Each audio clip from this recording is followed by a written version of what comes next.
Hello दोस्तों, आप सबका स्वागत है आपके अपने यूट्यूब चैनल गोल अचीवर्स में। और आज का जो आपका लेक्चर है इसमें मैं आपको ड्यूअल मैटर जो हमने टॉपिक पढ़ा है ड्यूअल नेचर ऑफ लाइट वाला, उसके क्वेश्चन सॉल्व करवाने वाली हूँ। मगर उससे पहले मैंने आपको कुछ होमवर्क क्वेश्चंस दिए थे जिसका मुझे सिर्फ 2-3 लोगों ने ही आंसर किया है। एक आस्था गिल ने आस्था सक्सेना ने आंसरिंग करी है। और सेकंड आपका DBS करके है, एक नेम से कुछ यूट्यूब पे ही उन्होंने कमेंट करके आंसरिंग करी है। एंड एक टेलीग्राम ग्रुप पे एक स्टूडेंट है कोई, उन्होंने आंसर किया है। उनका नाम मेंशन नहीं है ग्रुप में, सिर्फ डॉट लिखा हुआ आता है उनके नाम के साथ, तो आई एम सॉरी। जो सिर्फ इन 3 लोगों ने ही आंसर किया है, तो मुझे लग रहा है कि सिर्फ ये 3 ही लोग पढ़ रहे हैं और इन्हीं 3 का फिर सिलेक्शन होगा। बाकी लोग क्यों नहीं कुछ भी आंसर करते हैं। और अगर कुछ समझ नहीं आ रहा है, कुछ डाउट है, तो प्लीज़ पूछिए, मगर एटलीस्ट आप ट्राई कीजिए सॉल्व करने का ना। ट्राई भी नहीं करेंगे तो फिर कैसे काम चलेगा। तो सिर्फ 3 बच्चे, आस्था, एक DBS, आई डोंट नो इनका रियल नेम क्या है, और एक थर्ड पर्सन उनके नाम के साथ सिर्फ डॉट लगा हुआ था। इन 3 लोगों ने क्वेश्चन की आंसरिंग करी है। आप लोग के आंसर ठीक है, एक आंसर गलत है। मैं वो बता देती हूँ अभी क्या है। तो हम सबसे पहले जो मैंने होमवर्क दिया था उसको डिस्कस कर लेते हैं। सबसे पहले हम डिस्कस कर लेते हैं अपना होमवर्क।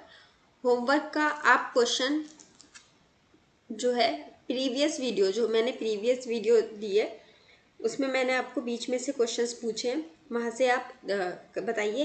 एंड यस, आस्था के लिए मैं एक चीज़ और बोलूँगी, वो बिल्कुल पूरा वीडियो बहुत ध्यान से देखती हैं। अगर मैं वीडियो में कहीं कुछ छोटा छोटा क्वेश्चन भी पूछती हूँ तो वो उसका आंसर भी कमेंट बॉक्स में देती हैं। And that is very good thing, क्योंकि वो छोटे छोटे पॉइंट्स होते हैं ना, वही इंपॉर्टेंट काफ़ी होते हैं, बहुत इंपॉर्टेंट पॉइंट्स होते हैं। उनको मिस अगर कर देते हैं तो पूरा कॉन्सेप्ट हिल जाता है। तो खैर, मैं होमवर्क क्वेश्चंस की तरफ चलती हूँ। सबसे पहले मैं आपको बता देती हूँ, ये आपको वीडियो में कहाँ मिलेंगे। आई गेस स्टार्टिंग में ही है, ज़्यादा पीछे ज़्यादा आगे नहीं है वीडियो। 50% वीडियो से पहले ही मैंने इन क्वेश्चन को शायद आपसे पूछा था। एग्जैक्टली तो मुझे याद नहीं है किस पॉइंट पे था, पर पहले हम क्वेश्चन नंबर 1 डिस्कस कर लेते हैं। मैं आपको पूरा क्वेश्चन नहीं लिखूंगी, लेकिन बता दूंगी इसमें क्या पूछा था मैंने।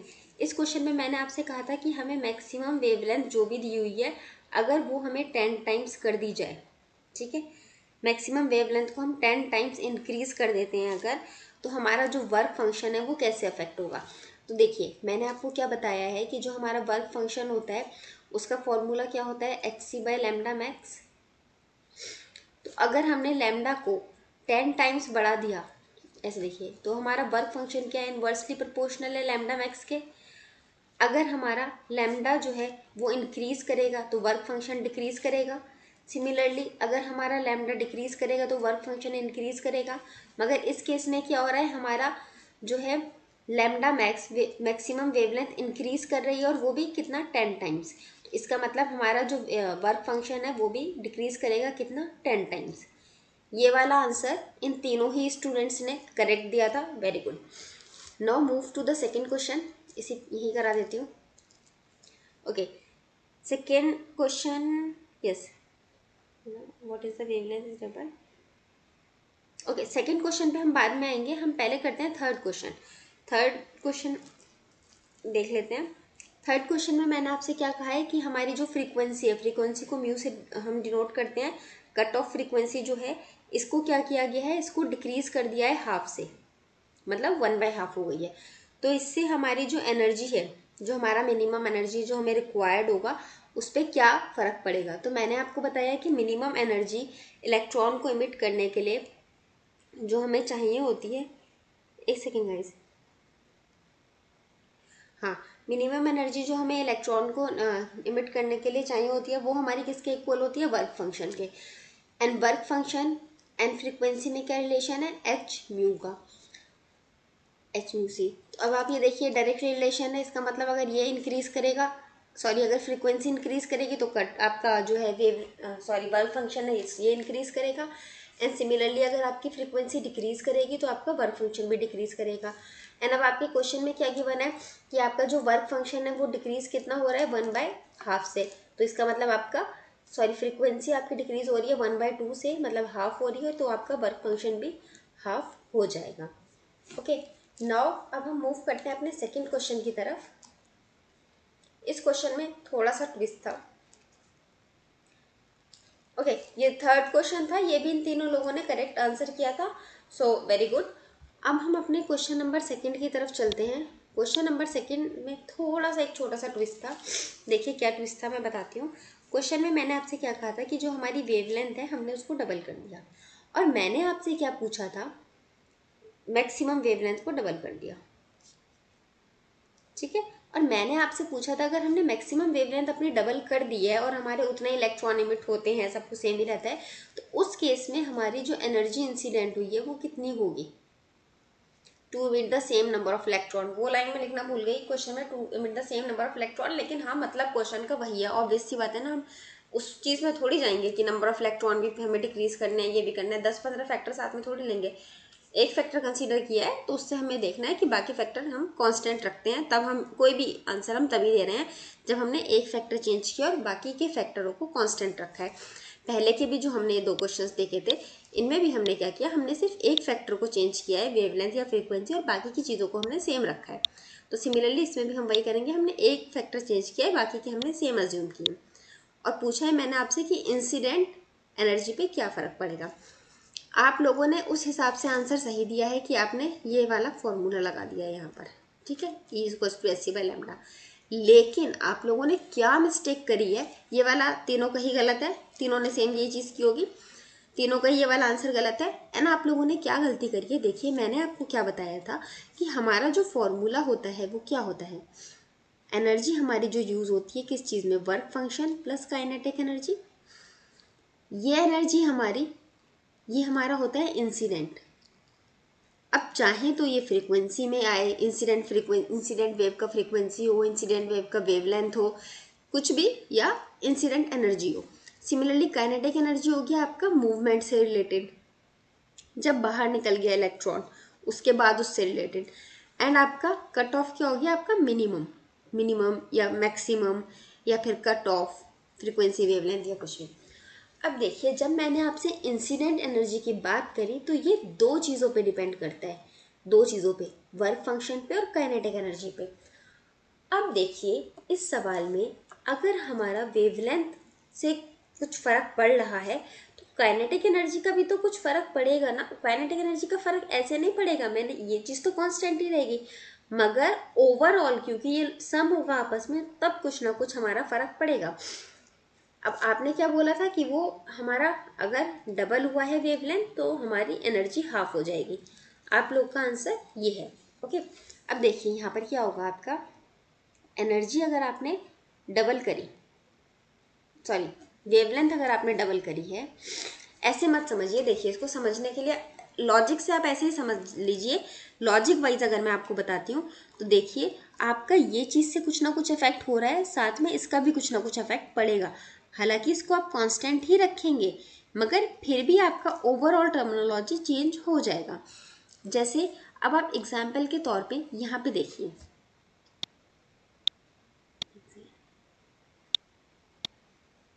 एग्जाम्पल के तौर पे आप ये देखिए,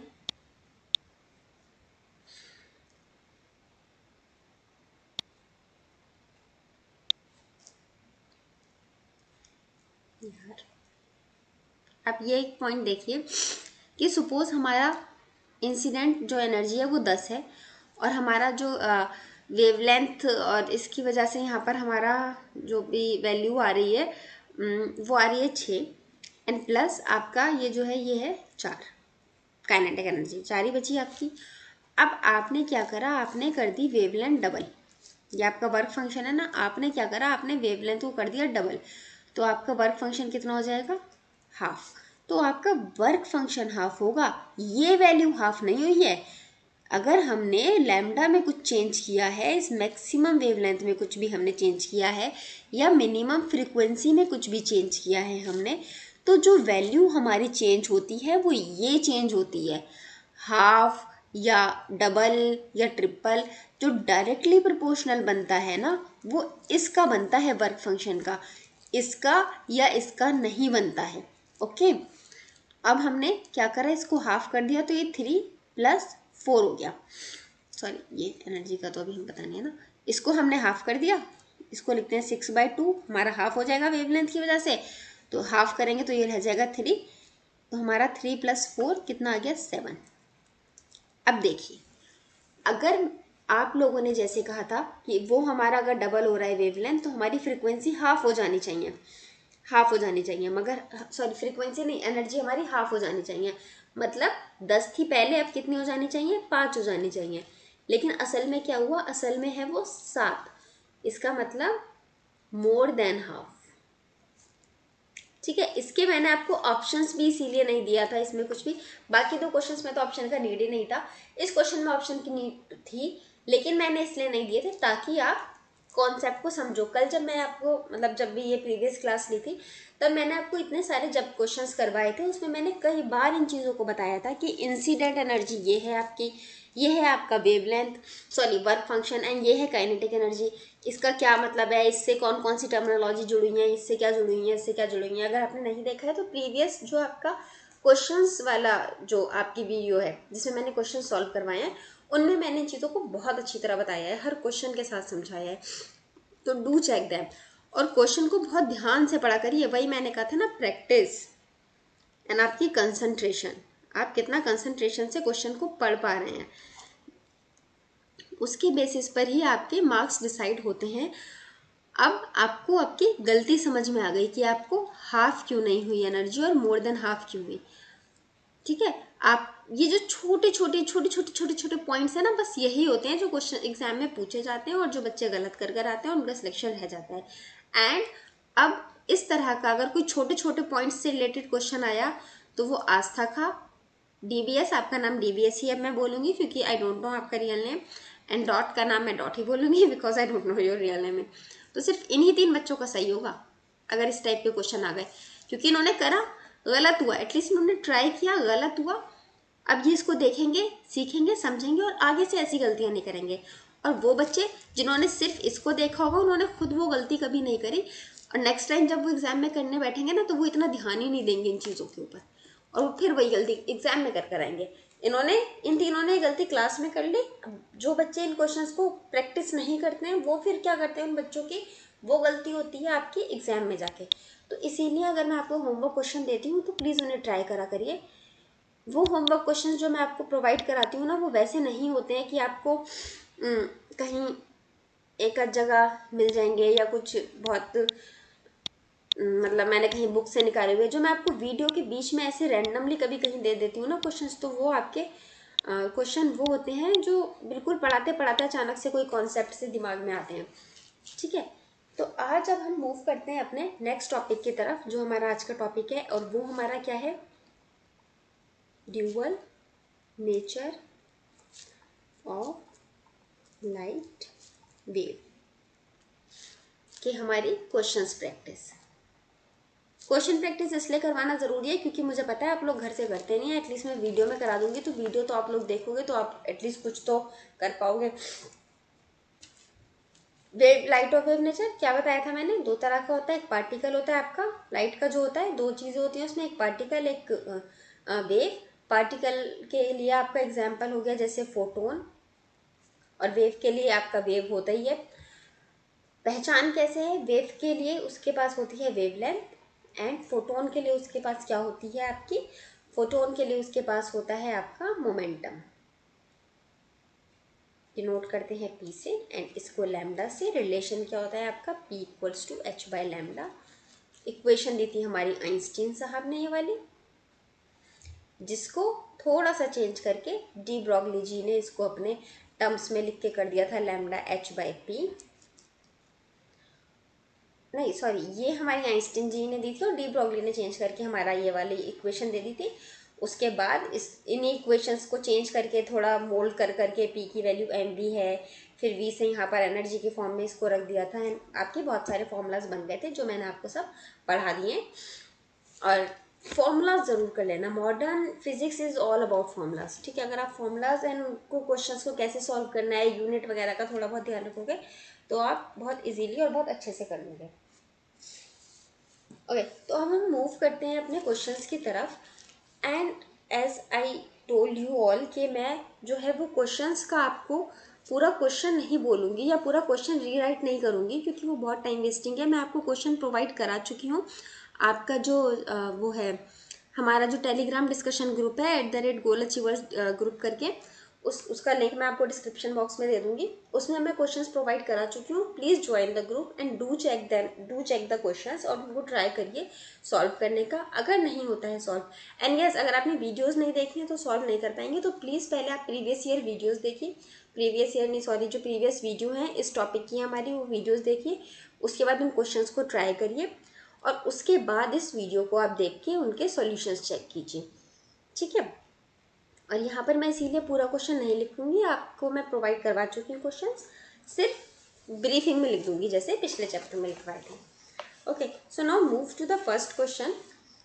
वैसे हमारा फर्स्ट क्वेश्चन है, लेकिन सिंस ये जो बुक है मेरे पास इसमें आपका कंबाइन दिया हुआ था सारा, तो इसीलिए इसमें आपका क्वेश्चन नंबर 29 है। ये साथ में और चैप्टर्स भी कंबाइन है इसमें, तो ये आपका क्वेश्चन नंबर 9 पर आता है।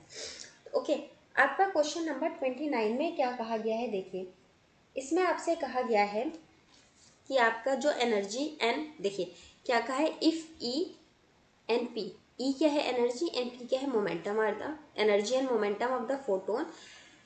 अगर आपका वेवलेंथ आप कम करते हो तो इससे आपका एनर्जी और फोटोन पे क्या फ़र्क पड़ेगा। देखिए एनर्जी के लिए तो अभी हमने इतने सारा अभी पढ़ा है, इससे पहले एनर्जी के लिए hc/λ होता है, अभी पढ़ा है हमने, 5 मिनट करीब डिस्कशन किया है।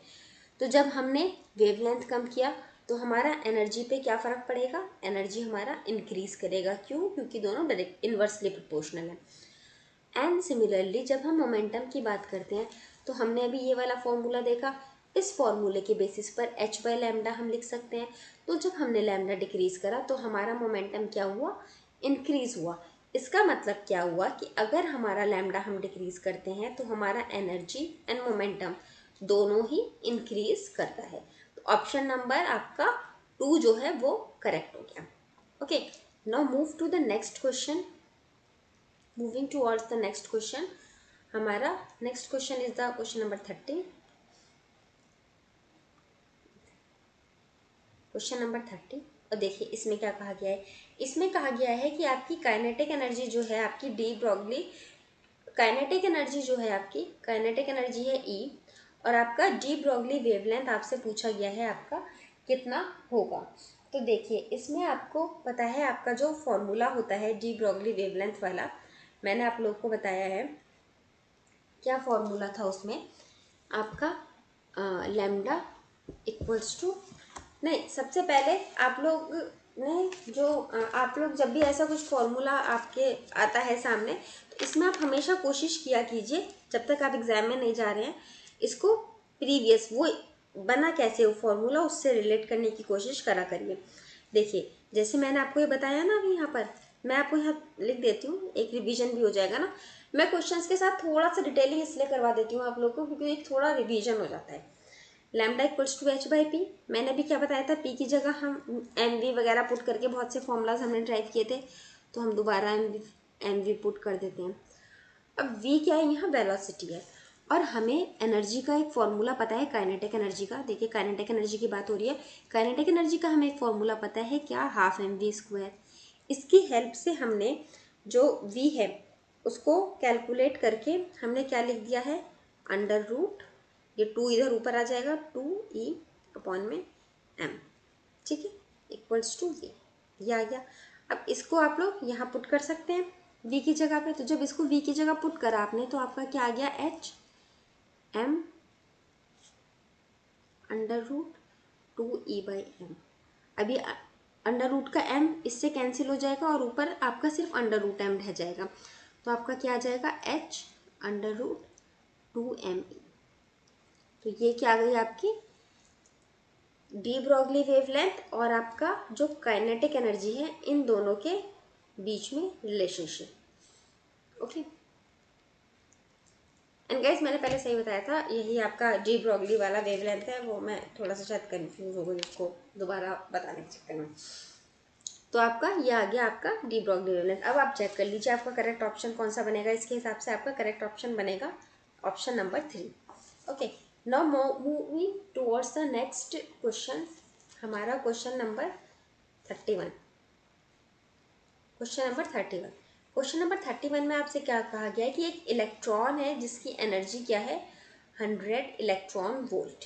अब आपसे क्या पूछा गया है, इसकी वेवलेंथ पूछी है। अब देखिए, एक तरीका आपके पास ये है कि आप वेवलेंथ का फॉर्मूला जो हमने अभी पढ़ा है उससे हमने इस इक्वेशन को लाके रिलेट किया था, हम इसका यूज़ करके लिख देते हैं 2m। अब जब आपसे बात हो रही है उसकी 2me एंड जब हमसे बात होती है इलेक्ट्रॉन की, और ये ई हमें पता है क्या है, ये है हमारी काइनेटिक एनर्जी, मतलब एनर्जी है। लेकिन जब हम इलेक्ट्रॉन वगैरह की बात करते हैं, इलेक्ट्रॉन है या कोई भी हम पार्टिकल की बात करते हैं, तो हम इस एनर्जी की जगह क्या यूज़ करते हैं, चार्ज। जो भी हमारा वो पार्टिकल है उसके ऊपर जो चार्ज है इनटू उसका पोटेंशियल डिफरेंस। ठीक है, अब हमारी बात हो रही है किसकी, इलेक्ट्रॉन की। तो एक ऑप्शन आपके पास है कि आप m की वैल्यू पुट करिए यहाँ पर 9.1 इंटू 10⁻−31 kg करके जो भी होता है, q की वैल्यू पुट कीजिए, h की वैल्यू पुट कीजिए, फिर पूरा सॉल्व कीजिए। एक तो आप इस तरह से जा सकते हैं।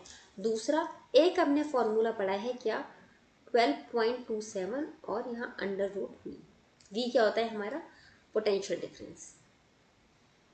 ठीक है, होता है। अब हमें अगर इलेक्ट्रॉन की बात हो रही है, this formula is particularly and specially only for the electrons. Okay, क्योंकि इलेक्ट्रॉन्स के लिए क्यों है ये वाला फॉर्मूला, क्योंकि हमने यहाँ m और q की जो वैल्यू रखी है वो इलेक्ट्रॉन के लिए रखी है। तो इलेक्ट्रॉन के लिए जब वो वैल्यू रखी गई है तब उसको सॉल्व करके ऊपर 12.27 आएगा। अब आपका ये वैल्यू आ गया, तो हमारा फॉर्मूला हमारा क्या बन गया, lambda equals to 12.27 under root E. ये हमारा फॉर्मूला बन गया। अब इस फॉर्मूले के बेसिस पे हमें देखिए क्या नीड है, हमें नीड है पोटेंशियल डिफरेंस की, बट पोटेंशियल डिफरेंस तो हमें गिवन ही नहीं है क्वेश्चन में। अब हम चलते हैं अपने क्वेश्चन की तरफ। हमारे क्वेश्चन में हमें क्या गिवन है, देखिए हमें क्वेश्चन में गिवन है हमारा एनर्जी 100 इलेक्ट्रॉन वोल्ट। अभी मैंने आपको क्या बताया था, काइनेटिक एनर्जी हमारा किसके इक्वल होता है, चार्ज इनटू पोटेंशियल डिफरेंस। इसको हम लिख सकते हैं 100 इलेक्ट्रॉन वोल्ट के इक्वल हो गया। इलेक्ट्रॉन के चार्ज को हम ई भी लिख सकते हैं, या फिर हमें पता है ये जो इलेक्ट्रॉन वोल्ट लिखा है ये आपका इलेक्ट्रॉन का चार्ज लिखा है, तो आप चाहें तो वैल्यू पुट करके देख लीजिए। सॉल्व नहीं करना पड़ेगा इसको क्योंकि ये कट जाएगा, इनटू ये पोटेंशियल डिफरेंस आ गया 100 इनटू इस इलेक्ट्रॉन जो आपका चार्ज है इसकी वैल्यू पुट कर लीजिए, और ये आपका वोल्टेज का सिंपल वी। मैंने आपको बताया था प्रीवियस वीडियो में कि don't get confuse with this V and this V, this is for potential and this is the voltage का ओनली सिंबल वोल्ट। ठीक है, ये इधर से कैंसिल, तो आपका पोटेंशियल डिफरेंस, पोटेंशियल कितना आ गया 100 वोल्ट आ गया। अब इसको इसमें पुट कर दीजिए, क्वेश्चन में अब तो कुछ है ही नहीं, 12.27 अब बॉन में अंडर रूट 100, इसको आप लिख दे 12.27, अंडर रूट 100 निकाला तो आ गया कितना आपका 10, और इसको जब आप सॉल्व करेंगे तो आपका आंसर आ जाएगा 1.227 आर्मस्ट्रॉन्ग। क्योंकि आपका यहाँ इलेक्ट्रॉन वोल्ट में थी ये वाली वैल्यू, आप इसका डायरेक्टली आर्मस्ट्रॉन्ग में लिख दीजिए आंसर। एंड दूसरी बात, आपका जो है ऑप्शंस में आर्मस्ट्रॉन्ग में गिवन है, तो आपका आंसर ऑप्शंस के हिसाब से 1.2 आर्मस्ट्रॉन्ग ले सकते हैं आप, और आपका option number 1 is the correct one. Now move to the next question, and here is the question number 32. एक second, let me open the book. Yes, तो क्वेश्चन नंबर 32 पे अब मूव करते हैं। And what is the question number 32 हमारा, question number 32।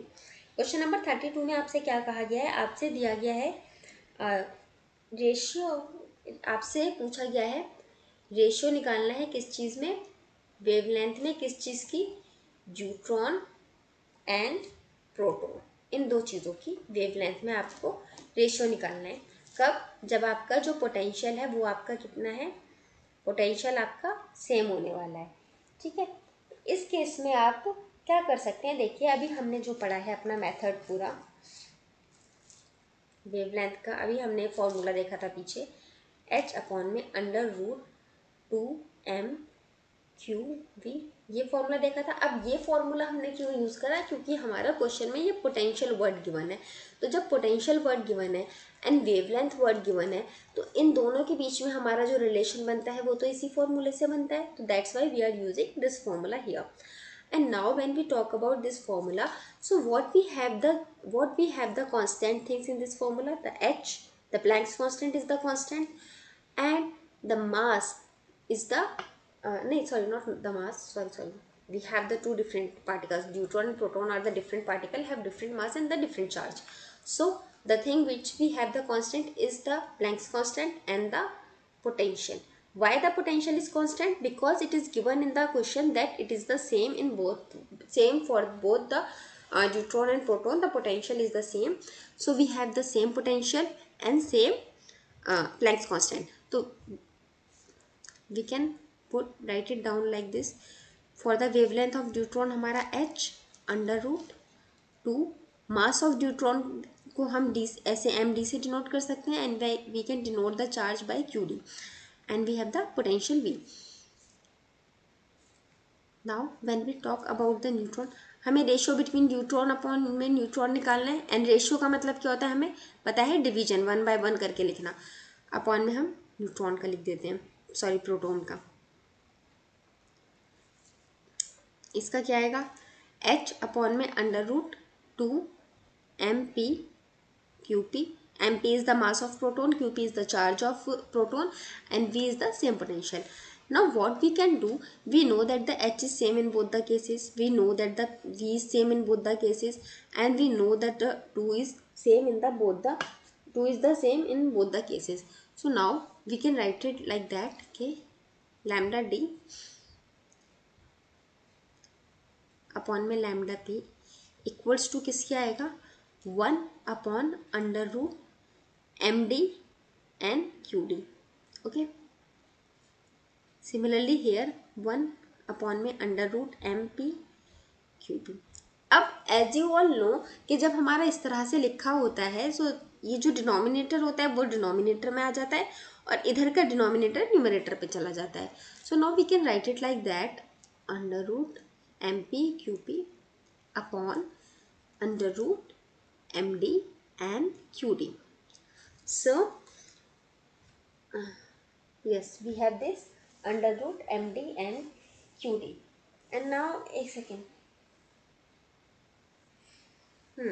so what we can write it here कि ये जो होता है हमारा ये जो है, एक सेकंड गाइस, ये पेन नहीं चल रहा है, एक सेकंड, बस 2 सेकंड के लिए थोड़ा सा होल्ड कीजिए, पेन हैंग कर रहा है.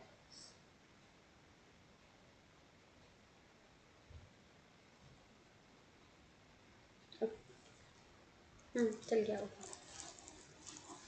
यस, अब देखिए हमने क्या देखा है कि हमारा, हमें पता है जो न्यूट्रॉन और प्रोटॉन में हमारा क्या डिफरेंस है दोनों में, बताइए. न्यूट्रॉन जो होता है वो ट्वाइस होता है प्रोटॉन के, सिर्फ इतना डिफरेंस होता है हमारा. अगर हम m और q की बात करते हैं तो उस केस में तो M D by equals to, अब सिंस ये जो होता है हमारा मास होता है वो हमारा ट्वाइस होता है, तो हम उसको वैसे ही पुट कर सकते हैं M P Q P upon में, सिमिलर वैल्यू लिखने के लिए अंडर ट्वाइस है तो 2 एम पी क्यू पी. तो हम एम डी क्यू डी को हम ऐसे लिख सकते हैं twice M P Q P. अब ये ऊपर नीचे कैंसिल आउट हो जाएगा, तो आपका क्या रह जाएगा, 1 अंडर रूट 2. तो ये आ जाएगा आपका करेक्ट आंसर. तो आपका करेक्ट आंसर इस हिसाब से क्या होगा, ऑप्शन नंबर 1. ओके, तो मुझे लगता है ये वाला ऑप्शन क्वेश्चन भी आपको क्लियर हो गया होगा. तो अब अगर हम मूव करते हैं अपने नेक्स्ट क्वेश्चन की तरफ,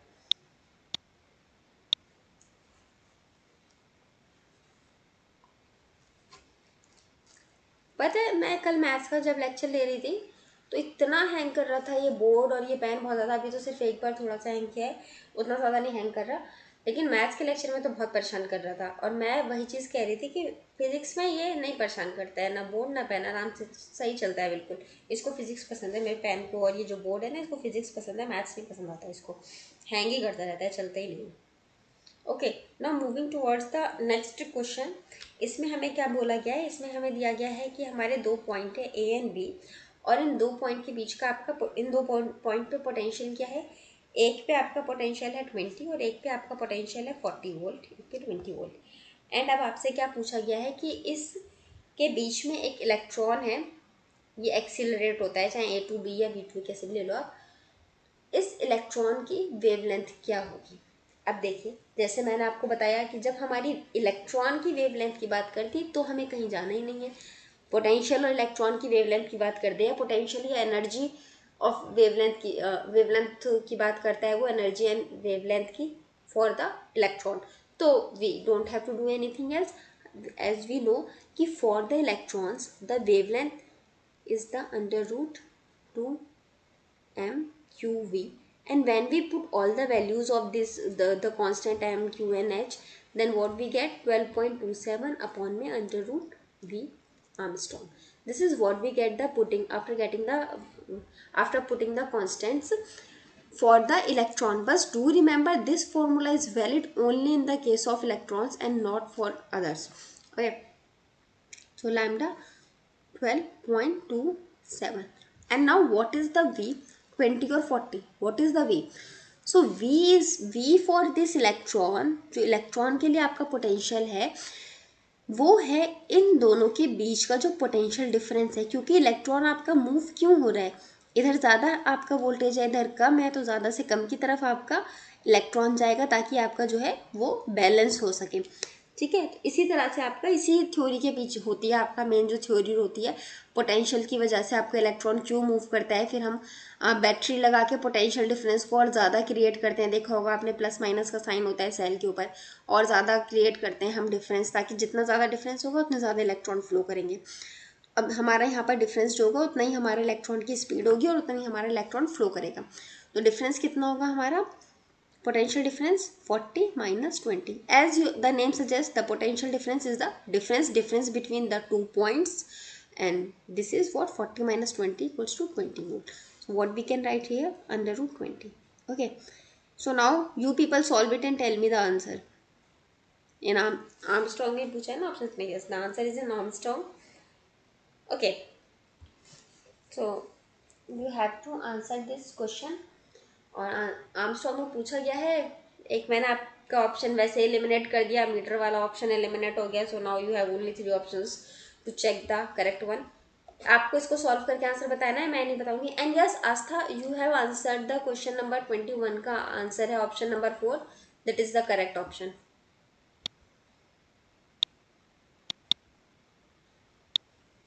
जो मैंने प्रीवियस वीडियो में क्वेश्चन पूछा था ना, क्वेश्चन नंबर 21 का भी मैंने ऐसे छोड़ दिया था, सॉल्व नहीं करा था, मैंने आप लोग को दे दिया था, आप लोग सॉल्व करिए। तो Aastha, you have solve that question and the option is 4 and that is the correct answer.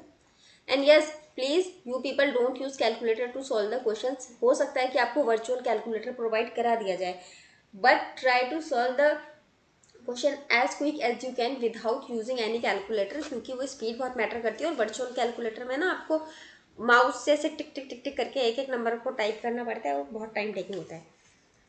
और अगर इन केस नहीं प्रोवाइड करवाया तो फिर ज़्यादा दिक्कत हो जाएगी, इसलिए अच्छा है अपना वैसे ही प्रैक्टिस रखो पहले से, बिना उसके करने की, कैलकुलेटर के बिना सॉल्व करने की। So now moving towards the question number 34 में आपसे क्या कहा गया है, you have given the velocity 6.6 into 10 to the power 3 meter पर सेकेंड। एंड आपसे क्या पूछा गया है, आपसे पूछा गया है de Broglie wavelength for the electrons, और आपको क्या दिया गया है साथ में, मास ऑफ इलेक्ट्रॉन दिया गया है कितना, 9.1 होता है उसके 9 into 10 to the power -31 kg। And Planck's constant की वैल्यू दे रखी है जो हमने बचपन से पढ़ी है, हमें सब आती है। अब आपसे इसमें कहा गया है आपसे वेवलेंथ निकालना है आपको। अब देखिए कैसे निकालेंगे, मैंने आपको क्या बताया था, डी ब्रॉगली अगर आपको दिया है तो आपको पता है आपके पास डी ब्रॉगली वेवलेंथ का तो यही एक फॉर्मूला है। डी ब्रॉगली साहब ने तो यही एक दिया था ना, बाकी फिर इसमें हमने चेंज कर करके पी की वैल्यू कुछ रखी, फिर ई लिखा, फिर वहाँ से पोटेंशियल डिफरेंस निकालना है, पोटेंशियल निकालना है, वो तो हमने सारे इस फॉर्मूला से बाकी फॉर्मूलाज बनाए हैं। पर सबसे पहले अगर हम बात करें जो हमने बनाया है इससे फॉर्मूला, वो क्या बनाया है, lambda equals to H upon में मोमेंटम की वैल्यू रख के, दैट इज एम वी। अब क्वेश्चन में हम देखते हैं हमें क्या गिवन है, M V is the velocity हमें क्वेश्चन में गिवन है, and the mass we have this in the question, H is the Planck's constant and we knew that very well. तो now we put the value 6.626 into 10 to the power -34 upon 6.6 into 10 to the power 3 into 9 into 10 to the power -31। So again इसको कटना easy है, but I will not solve it for you, again you people solve it. Solve yourself and tell me the answer, okay. और फिर मैं आपको बता दूंगी correct answer है कि नहीं है नेक्स्ट वीडियो में। एंड मैं ना कमेंट में अब आपको नहीं बताया करूंगी कि आपका आंसर सही है अगर आता है, वरना बाकी बच्चे कॉपी कर लेते हैं फिर। तो इसीलिए मैं क्या करूँगी, अब आपको आंसर्स जो है वो वीडियो में ही रिप्लाई किया करूँगी ज़्यादातर, अनटिल और अनलेस अगर मैंने कुछ छोटा मोटा एक आध क्वेश्चन पूछा है तो अलग बात है, वरना तो फिर मैं अब आपको बाद में ही रिप्लाई किया करूँगी आंसर्स, ओके। कौन सा पेन चूज़ करें? रेड चूज़ करते हैं, चलिए। अब now moving towards the question number 35। Question number 35 में आपसे क्या कहा गया है, the energy should be added to an electron to reduce the de Broglie wavelength from इतने मीटर टू इतना मीटर। अब आपसे इस क्वेश्चन में क्या कहा गया है कि आपकी डी ब्रॉगली वेवलेंथ को आपको रिड्यूस करना है। आपका कुछ डी ब्रॉगली वेवलेंथ आपको दे रखी है 10⁻⁻10 मीटर। इसको रिड्यूस कितने में करना है, 0.5 इंटू 10⁻⁻10 मीटर। देखिए अब तो आपको कितना एनर्जी को ऐड करना पड़ेगा। अब इस क्वेश्चन में आपको कुछ नहीं करना है, पता है, कुछ भी नहीं करना है, बहुत इससे सिंपल कोई क्वेश्चन नहीं है। मतलब एक्स्ट्रा सिंपल क्वेश्चन होते हैं ना, वो है ये एक्स्ट्रा सिंपल क्वेश्चन। क्वेश्चन में आपको ना फॉर्मूला तक बता दिया है, इतना सिंपल। अगर आपको फॉर्मूला नहीं आता है ना तो भी आप इस क्वेश्चन को सॉल्व कर सकते थे। देखिए कैसे, आपसे ये कहा गया है कि आपकी वेवलेंथ कम हो रही है और इसके लिए आपको एनर्जी ऐड करनी पड़ रही है, मतलब आपकी एनर्जी इंक्रीज करेगी। तो इसका मतलब ये दोनों क्या हो जाएंगे, आपस में इन्वर्सली प्रोपोर्शनल हो जाएंगे। ये चीज़ तो हमें पता चल गई। अब बस आपको थोड़ा सा अपना उसमें डी ब्रॉगली वेवलेंथ दे रखी है तो अपना थोड़ा सा वही दिमाग लगाना है उस चीज़ के लिए। अच्छा, अब आपको ये लग रहा होगा कि इस वैल्यू से इस वैल्यू पे कम हो रही है ये, अब हम इसको कैसे कैलकुलेट करें। तो देखिए ये वैल्यू क्या है, ये आपका सिंपली है 1 इंटू 10⁻⁻10 मीटर, है ना। इससे कम होकर आ रहा है 0.5 इंटू 10⁻10 मीटर पे। अब इसमें आपको क्या देखना है, इसमें आप सिर्फ इतना देखिए कि ये जो आपकी ये वाली वैल्यू है और ये वाली वैल्यू ये सेम है कि डिफरेंट है। अगर ये वैल्यू सेम है तो फिर सिर्फ इन दोनों के बीच में रिलेशन निकालना है और उसको निकालने में कुछ भी नहीं है। ये 1 है, ये 0.5 है, इसका आधा है। इसका मतलब हमें क्या पता चल गया, हमारी जो भी वेवलेंथ थी वो हाफ हो रही है बाद में, ठीक है। अभी हम इसको डी ब्रॉगली वेवलेंथ का जो एनर्जी वाला फॉर्मूला है उसमें पुट करते हैं। डी ब्रॉगली वेवलेंथ का एनर्जी वाला फॉर्मूला हमारा कौन सा है, हमें पता है, H/√2mE। हमने अभी बहुत पढ़ा है। पहले हमारी वेवलेंथ इतनी थी, बाद में हमारी इतनी हो गई। तो अगर हम λ1 की केस की बात करें तो हमारी वेवलेंथ 10⁻⁻10 हो गई, इक्वल्स टू ये हमारा कितना आएगा, H/√2mE। नेक्स्ट केस में फिर हमारा क्या हुआ है, वेवलेंथ हमने 0.5 इंटू 10⁻⁻10 H/√2mE डैश करनी है, ठीक है। तो हमारा कितना डिफरेंस आएगा अब हम वो देखेंगे। ये H से H कैंसिल, 2mE से 2mE कैंसिल क्योंकि कांस्टेंट है। क्या बन जाएगा आपका -10 अपॉन में, इतना क्यों लिख रही हूँ मैं, इसको सीधे ही लिख देती हूँ। ये आपका कितना हो जाएगा 1/2 इक्वल्स टू 1√E अपॉन में 1√E डैश। ये E डैश ऊपर जाएगा, √E नीचे आ जाएगा। इसको आप लिख सकते हो 1/2 √E डैश अपॉन में √E, ठीक है। अब इसको जब आप सॉल्व करेंगे तो अब आप इसको क्या लिख सकते हो, अब आपको क्या करना पड़ेगा, यहाँ से अब आपको सॉल्व करने के लिए इसका ये आपको हटाने की कोशिश करनी पड़ेगी। आप इसको ये कैसे, इसका ये कैसे हटाओगे, क्या बोलते हैं इसको, अंडर रूट हटाने के लिए अब आपको क्या करना है। देखिए अंडर रूट हटाने के लिए आप इसमें क्या कर सकते हो, आप स्क्वायर कर सकते हो, लेकिन हमें पता है अगर हम एक तरफ स्क्वायर करेंगे तो हमें दूसरी तरफ भी स्क्वायर करना पड़ेगा। तो जब हम दोनों तरफ इसलिए हमें इसका स्क्वायर करना पड़ेगा। 1/2 का square equals to √E upon में √E, ये ऊपर वाला E डैश था, ओके। अब जब आपने इसका स्क्वायर करा तो आपका क्या आ जाएगा वैल्यू, स्क्वायर करोगे तो क्या आ जाएगा आपका, ये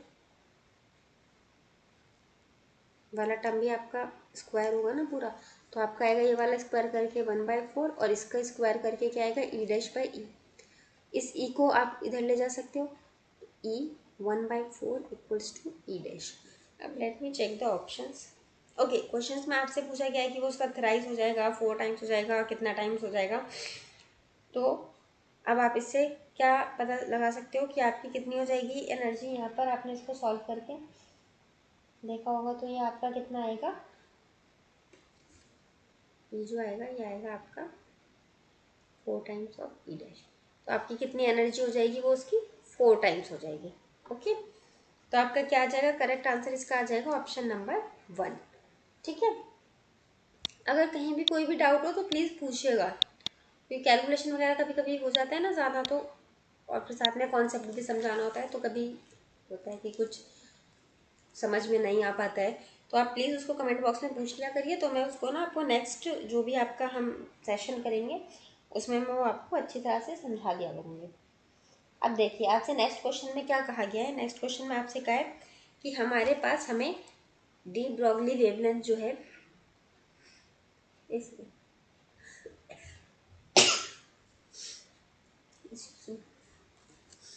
डी ब्रॉगली वेवलेंथ जो है हमें उसका मैग्नीट्यूड बताना है। ठीक है, मैग्नीट्यूड बताना है कब, किसके लिए, इलेक्ट्रॉन के लिए, प्रोटॉन के लिए, न्यूट्रॉन के लिए और अल्फा पार्टिकल्स के लिए। किस केस में कि सबकी काइनेटिक एनर्जी जो है हमारी, काइनेटिक एनर्जी सबकी कितनी है, 1 मेगा इलेक्ट्रॉन वोल्ट। ठीक है, अब इसको आपको अरेंज करना है। देखिए इस क्वेश्चन में ट्रिक क्या है ना, इस क्वेश्चन के लिए आपको एक चीज़ पता होनी चाहिए। देखिए मैं पहले लिखती हूँ फॉर्मूला, फॉर्मूले से आपको पता चलेगा आपको क्या पता होना चाहिए। H/√2m/E, ये हो गया हमारा फॉर्मूला। इसमें हमें पता है H तो कांस्टेंट है, इससे कुछ फर्क नहीं पड़ने वाला। E इन्होंने क्वेश्चन में बता दिया कि सबके लिए E जो है वो हमारा कॉमन है, तो फर्क किससे पड़ेगा, 2 से पड़ेगा। 2 से तो नहीं पड़ेगा, वो तो कांस्टेंट ही है। फर्क पड़ेगा आपका √m से। ठीक है, तो हम सिर्फ √m को कंसीडर कर लेते हैं। हमारा इस क्वेश्चन में जो वेवलेंथ होने वाला है वो होने वाला है H/√m की वजह से। सॉरी H नहीं, H से फर्क नहीं पड़ेगा 1 से। इसका क्या मतलब है, H जो है आपका इन्वर्सली, वेवलेंथ जो है वो आपका इन्वर्सली प्रोपोर्शनल है √m की। इससे क्या पता चलता है कि जिसका मास ज़्यादा होगा उसका वेवलेंथ कम होगा। तो अब इस क्वेश्चन में आपको इनके मास पता होने चाहिए कि किसका मास ज़्यादा है, किसका मास कम है। तो देखिए हमें पता है जो हमारे अल्फ़ा पार्टिकल्स होते हैं ना, अल्फ़ा पार्टिकल्स वो बहुत हैवी होते हैं। मतलब वैसे तो हल्के होते हैं, but comparative to other smaller particles की जब हम बात करते हैं, नैनो पार्टिकल्स की, तो अल्फ़ा पार्टिकल आपके हैवी में कंसिडर किए जाते हैं। तो हमारा, अगर आपको सपोज नहीं पता है वेट, आपको पता ही नहीं है किसका मास ज़्यादा है किसका मास कम है, आपको कुछ नहीं पता है, तो हमें एक चीज़ तो पता ही है। अगर हम कंपैरिजन करेंगे इलेक्ट्रॉन प्रोटॉन न्यूट्रॉन से, ये तो आपका बेसिक है ना, कुछ भी बनाने के लिए हर चीज़ के अंदर ये है, छोटे छोटे से होते हैं। तो मास इसका तो इसका अल्फा पार्टिकल का तो सबसे ज़्यादा ही होगा। तो आपने मास ऑफ अल्फा पार्टिकल तो सबसे ज़्यादा है हमारा, इसको रख देते हैं हम नंबर 1 पे। ठीक है, उसके बाद आपको पता है कि इलेक्ट्रॉन प्रोटॉन न्यूट्रॉन की जब हम बात करते हैं तो हमारा इलेक्ट्रॉन जो बेचारा होता है उसका मास हमारा सबसे ज़्यादा कम होता है, इलेक्ट्रॉन का। ये भी हम एक हमारी जो प्रीवियस हमारी नॉलेज है हमने उसके बेसिस पर लगा लिया। अब फंसता है क्वेश्चन प्रोटॉन और न्यूट्रॉन के बीच में कि किसका हमारा मास ज़्यादा है। अब मैंने आप लोग को क्या बताया है, एटॉमिक स्ट्रक्चर में न्यूट्रॉन जो होता है वो यहाँ सेंटर में रहता है और सारा मास इसी में ही हमारा न्यूक्लियस पे हमारा सारा मास कॉन्सेंट्रेटेड पे रहता है। तो सिर्फ हम इस कॉन्सेप्ट का यूज़ करते हुए हम लगा देते हैं न्यूट्रॉन का ज़्यादा है एंड प्रोटॉन का ये है। ठीक है, वैसे प्रोटॉन न्यूट्रॉन दोनों आपका न्यूक्लियस के अंदर होते हैं, लेकिन आपका न्यूट्रॉन को हमने इसलिए हैवी मान लिया क्योंकि न्यूट्रल पार्टिकल है, सेंटर में है, सब कुछ है, तो हमने न्यूट्रॉन को इसलिए हैवी मान लिया। एंड प्रोटॉन जो है आपका इलेक्ट्रॉन की जितना सेम चार्ज होता है, तो करीब करीब हमने मान लिया कि चलो ठीक है इसका मास थोड़ा ही बहुत ज़्यादा होगा। अब इसके बेसिस पे अगर हम लगाते हैं तो हमारा क्या बनेगा, वेवलेंथ का इस कॉन्सेप्ट बिल्कुल इसका अपोजिट जाएगा। सॉरी, वेवलेंथ मास को लिख रही हूँ। ठीक है, ये है। अब इस क्वेश्चन का करेक्ट ऑप्शन आपका यही वाला होगा, आप इसको चेक कर लीजिएगा जहाँ पे भी दे रखा हो आपका। क्वेश्चन नंबर करेक्ट है शायद आपका, इसमें ऑप्शन नंबर करेक्ट है आपका 1 करेक्ट है शायद। ठीक है, वैसे आप अरेंज करके देख लीजिएगा जो भी सही आ रहा हो इसमें, वैसे आप अरेंज कर लीजिएगा। देखिए इस क्वेश्चन में मुझे नहीं पता था किसका मास ज़्यादा है, किसका कम है, किसका नहीं। बस मुझे पता था इलेक्ट्रॉन हमारा बहुत लाइट पार्टिकल होता है, इसका मास सबसे कम ही होगा। अल्फा हमारा इन तीनों के कंपैरिजन में थोड़ा हैवी पार्टिकल होता है, इसलिए ये होगा। एंड न्यूट्रॉन को मैंने कंसीडर कर लिया था बिल्कुल सेंटर में हमारा कॉन्सेंट्रेटेड है, उस बेसिस पे मैंने इस क्वेश्चन को सॉल्व किया था।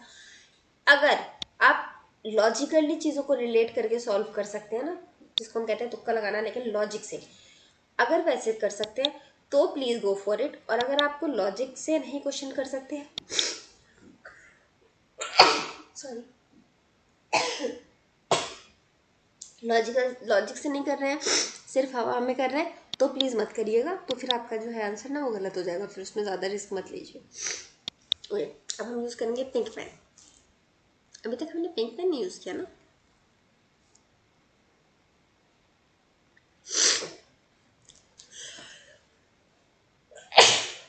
Excuse me guys. अब now moving to the next question. इस क्वेश्चन में हमें क्या दिया है, ये हमारी इलेक्ट्रॉन गन है जिसका हमारा पोटेंशियल है 50,000 वोल्ट, ठीक है। और पूछा क्या है, हमसे पूछा गया है de Broglie wavelength. Sorry guys, for the electron gun. अब देखिए, ऐसा बिल्कुल नहीं है कि अगर आपसे इलेक्ट्रॉन गन कह दिया गया है तो आप अपना फॉर्मूला चेंज कर देंगे। बात तो इलेक्ट्रॉन की हो रही है ना। एक्सक्यूज मी गाइस, बात तो इलेक्ट्रॉन की हो रही है, फॉर्मूला हमें पता है क्या होता है।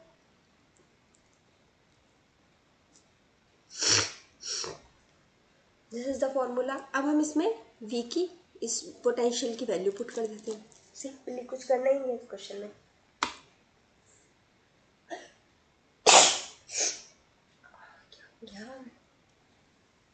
अब हम इसमें अपने सिंपल सी वैल्यू पुट करते हैं 12.27 अंडर रूट 50,000। और एज यूजुअल आप लोगों को पता है इस क्वेश्चन को मैं सॉल्व नहीं करूंगी, इसको सॉल्व करना पड़ेगा आपको। सॉल्व इट और उसके बाद reply, solve and then reply, और उसके बाद मैं बताऊंगी आपने कितना सही किया है और कितना गलत किया है।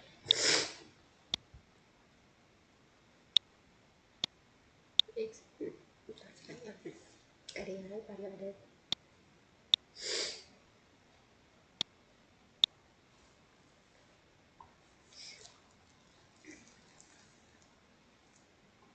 अब हम चलते हैं अपने नेक्स्ट क्वेश्चन की तरफ। Question number 38। एक मिनट यार, कितने क्वेश्चन है इस चैप्टर में?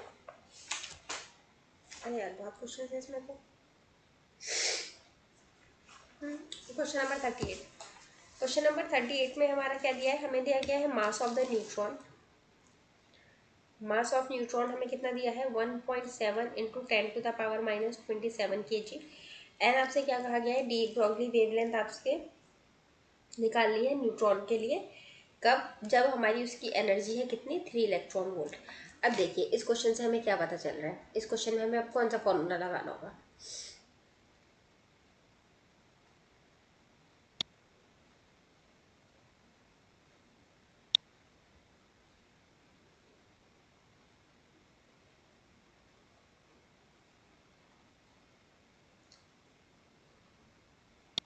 देखिए इस क्वेश्चन में हमें कौन सा फॉर्मूला लगाना होगा। हमें पता है क्या हमारा वेवलेंथ क्या होता है, कौन सा क्या फॉर्म। अच्छा, मैं लाइव क्लास थोड़ी है जो आप लोग आंसर कर दोगे। h/√2m। डी ब्रॉगली वेवलेंथ का पता ही है हमें, एनर्जी के केस में यही एक फॉर्मूला है।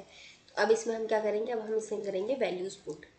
h की हमें पता है क्या होती है, 6.626 into -10⁻⁻34 under root 2 into 1.7 into -27 into 3। Electron volt दिया है ना आपका इस क्वेश्चन में। देखिए आपको इलेक्ट्रॉन वोल्ट इस क्वेश्चन में लिखा हुआ है, तो इलेक्ट्रॉन वोल्ट की जगह आप यहाँ पर क्या पुट कर सकते हैं, इसकी जगह आप पुट कर सकते हैं 1.6 इंटू 10⁻⁻19 जो आपका फॉर्मूला होता है, जो वैल्यू होती है आप उसको पुट कर सकते हैं, ठीक है। और उसके बाद आप इसको सॉल्व करेंगे एंड देन फिर यू टेल द आंसर क्या आंसर आया है। एक सेकेंड गाइस, मैं इसमें एक चीज़ आपको बताती हूँ। लेट मी चेक के ऑप्शंस में आपको क्या दिए हैं। ओके, अच्छा देखिए, सुनिए, इस क्वेश्चन में आप यहाँ पर ना इसको इलेक्ट्रॉन वोल्ट में रहने देना, ठीक है। इसमें 1.6 मत पुट करना, क्योंकि उसका रिक्वायरमेंट नहीं है आपका। ऐसा कुछ भी क्वेश्चन में आपका गिवन नहीं है कि आपको इसको वोल्टेज वगैरह में कन्वर्ट करना पड़े। डायरेक्टली आपका एनर्जी के फॉर्मूले से निकल रहा है और एनर्जी आपको जो गिवन है आप वही पुट करिए इलेक्ट्रॉन वोल्ट में। हमें चेंज कब करनी होती है, 1.6 रखे अगर हमारा क्वेश्चन में इस तरह से रिक्वायर्ड होता है, लेकिन यहाँ रिक्वायर्ड नहीं है, आप इसको मत करिएगा। इसको सॉल्व करना, ट्राई करना खुद ही। मैं पता है सॉल्व करवा सकती हूँ क्लास में, बस इसको काटना पीटना है, मल्टीप्लाई डिवाइड करना है। लेकिन प्रॉब्लम ये है ना, अगर मैं उसे अभी कराने बैठ जाऊंगी ना क्वेश्चन में, तो फिर आपको दिक्कत हो जाएगी इसको बाद में मतलब पूरा वो लेक्चर कंप्लीट करने में, क्योंकि फिर टाइम टेकिंग हो जाएगा ना, थोड़ा सा लेक्चर लंबा हो जाएगा। अगर मैं भी काटने, अंडर रूट लेने, स्क्वायर रूट लेने, सब कुछ मैं ही करके दिखाती रहूँगी। नेक्स्ट क्वेश्चन में नेक्स्ट क्वेश्चन में आपसे कहा है कि प्रोटॉन एंड अल्फा पार्टिकल जो है इनकी सेम वोल्टेज है, सेम वोल्टेज है। आपको रेशियो बताना है डी ब्रॉगली वेवलेंथ का। सिमिलरली आपका क्वेश्चन नंबर 32 था, इसी टाइप का था, सेम वही इसका भी है कॉन्सेप्ट, सिर्फ आपको कॉन्सेप्ट लगाना है और फिर वैल्यू पुट करनी है and then you can solve the question easily. Now moving to the next question. Okay, अब हमारा क्वेश्चन नंबर 40 है। ये शायद मैंने आप लोगों को नहीं पढ़ाया है। आप लोग देखिए, इसमें अगर कुछ अंदाजा से लगा पा रहे हैं तो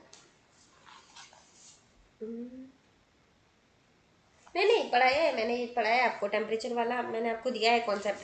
सबसे लास्ट टॉपिक था ना आपका इसका, ये जो हमने पढ़ा है ड्यूअल नेचर वाला, इसमें सबसे लास्ट वाला जो टॉपिक है वो मैंने आपको यही बताया है कि हमारा जो डी ब्रॉगली वेवलेंथ है ऑफ अनचार्ज्ड पार्टिकल, अगर हमारा पार्टिकल चार्ज नहीं है तो उसकी हमारी डी ब्रॉगली वेवलेंथ क्या होगी। और क्वेश्चन में भी आपसे क्या पूछा गया है, एक एब्सोल्यूट टेम्परेचर टी कुछ केल्विन दे रखा है, उस टेम्परेचर पर आपसे पूछा गया है अनचार्ज particle at temperature T. Last वाला टॉपिक आप देखिए, यही वाला पढ़ाया है। इसका फॉर्मूला मैंने आपको बताया था कि ऐसे केस में एनर्जी 3/2 kT होती है। और फिर जो हमारा फॉर्मूला था डी ब्रॉगली वेवलेंथ का, H/में √2me, इसमें आप पुट करेंगे इस वैल्यू को, यहाँ पे पुट करेंगे और पुट करने के बाद जब सॉल्व करेंगे तो आपका आ जाएगा √3m/kT। तो बस ये डायरेक्टली आपसे फॉर्मूला पूछा था। अब अगर आपने ये चीज़ पढ़ी होती तो आप इसको सॉल्व कर लेते। मैंने ये आपको एग्जैक्ट उसमें करवाई है, जो नोट्स है ना, नोट्स को चेक करिएगा। नोट्स में मैंने लिखवाया है आपको, ये सबसे लास्ट टॉपिक यही लिखवाया है आपको। आप moving to the next question, next question number 41।